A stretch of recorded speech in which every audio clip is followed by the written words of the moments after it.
como é que a gente lida com esse tipo de coisa dentro, por exemplo, das nossas corporações, né?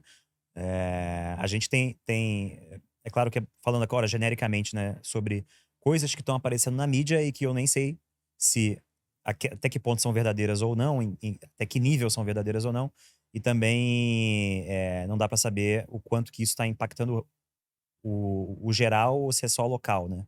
Mas, por exemplo, as empresas foram buscar diversidade, né? Aí vários programas de diversidade apareceram. Aí tem algumas empresas agora dando para trás nos seus programas de diversidade, nos Estados Unidos principalmente, né? E aí desligam os programas de diversidade. Então, aí, tipo, caraca, o pessoal fica assim, beleza, tá, mas é certo ou não é certo fazer? Ah, mas se eu não fizer, como é que eu lido com as pessoas que estão preocupadas em saber? Né? A gente tem que estar preocupado com isso, como é que Com funciona? certeza. Pô, esse exemplo que você deu da questão da diversidade. Aí eu vou voltar até para uma questão da autenticidade da liderança. Hum. Você tá fazendo um programa de diversidade e inclusão na tua empresa porque é autêntico ou porque é modinha? Porque virou modinha ESG, É. né? Então, e aí, cadê tua autenticidade? É porque você realmente acredita? Faz parte do teu estilo de liderança? Joia, então continua. E é até um ponto pra você se destacar nessa hora. Ou não, cara, eu tava lá na modinha mesmo e agora tá bom, então assume que você tava na modinha. Então, e esse lance do senso O comum, mundo corporativo vive muito de modinhas, né? vive pra caramba. O framework, né? É o Cadê framework. o framework da venda? É o novo framework de Cadê o vendas do novo momento. framework? Novo framework de vendas do momento. É, A gente passou por isso também na agilidade, né?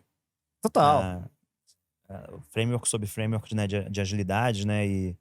E, de certa forma também as grandes empresas de consultoria vivem, né, de criar essa nova moda, né? Qual era aquele que é o Agile. Esqueci, o Agile que é da organização toda. Tinha uma sigla. O SAFe. Safe, SAFe. Safe. Que Scaled Agile Framework. exato. Eu olhava pra essas coisas e falava, meu Deus, o que vai acontecer aqui? É que é bem curioso, tem muitos desses movimentos que, assim, até começa de forma mais legítima, mais genuína, né? Aham. Mas aí parece que em alguma hora a coisa se perde, Uhum. entra muita grana no meio, sei lá, enfim. E aí perde a genuinidade. Fala, é modinha, tem que fazer também, e a galera Uhum. faz sem saber, sem entender o que tá rolando, né? Exato. Eu sou da época lá do XP, né? Do Extreme Programming, né?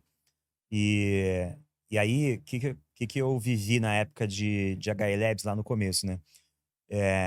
Eu vivi e fiz parte, né, como desenvolvedor, né, de time usando o XP raiz, né? Então, era aquele primeiro que era tudo presencial, né? Então vamos Uhum. começar que era uma outra época, né?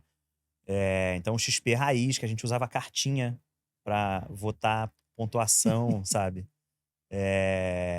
E desenhava fluxo de interfaces e tal no papel, né? Usava post-it pra caraca. Era uma época bem legal, assim, para desenvolvimento e discovery. Foi muito legal isso. E aí, pra gente, naquela época, naquela equipe, funcionou muito bem, de fato, né?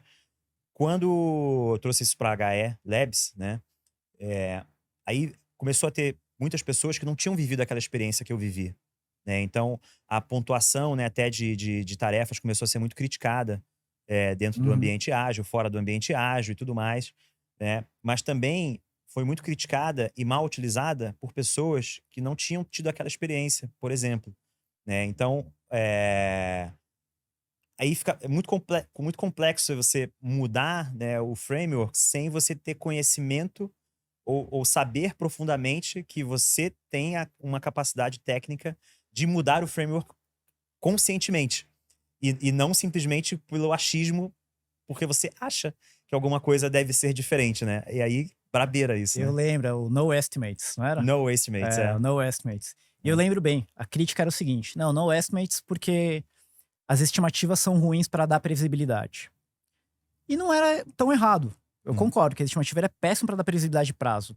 Mas ela tinha um valor muito grande de fazer a estimativa, que era a discussão do time de Do dev time, ali, né, de discutir da é. solução técnica. Se eu digo um e o outro diz 8, eu falo, pô, galera, Peraí, por acho que a quê? gente não tá entendendo a mesma coisa aqui, né? Exatamente, o valor que isso trazia na discussão. E o pessoal se perdeu um pouco nisso, Uhum, assim, foi para uma postura muito 880. Não soube avaliar, né? uhum. Quando É, na verdade o maior interesse era de fato isso, era vamos discutir o problema, né? o pessoal começou a usar as estimativas para coisa errada. Uhum, Realmente, estimativa é péssimo para dar previsibilidade de projeto, mas é excelente para discussão e melhorar a uhum. solução técnica, né? Foi isso, é. E aí, só que assim, pegaram o ângulo errado, o contexto, né? Foi, exato. E aí Enfim. toma uma decisão questionável. Questionável, exato. Questionável. Aí não, mas aí vem os grandes frameworks também, né? Não ajudam, né? Porque tentam colocar uma coisa muito padronizada em cima de uma organização inteira, que tem vários níveis de maturidade diferente É difícil dar e certo. contextos diferentes. É. É difícil dar certo. Não, eu não tenho resposta para dizer como funcionaria, mas dessa forma eu sei que é difícil dar certo mesmo.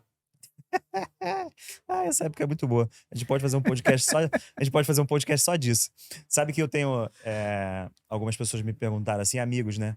Pô, mas você não vai me convidar pro seu podcast? Aí eu falo assim, pô, mas você lidera quantas pessoas hoje, ou já liderou, né? Aí ele fala, pô, só eu mesmo e Irene. Eu falei, então nesse caso fica um pouco difícil.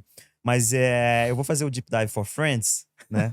E aí nesse Deep Dive for Friends a gente pode fazer uma farofa maior, vai ser divertido. Então esse assunto do Agile dos anos 2000 versus 2010 versus 2020, eu acho que pode ser legal pro Deep Dive for Friends. Boa, boa.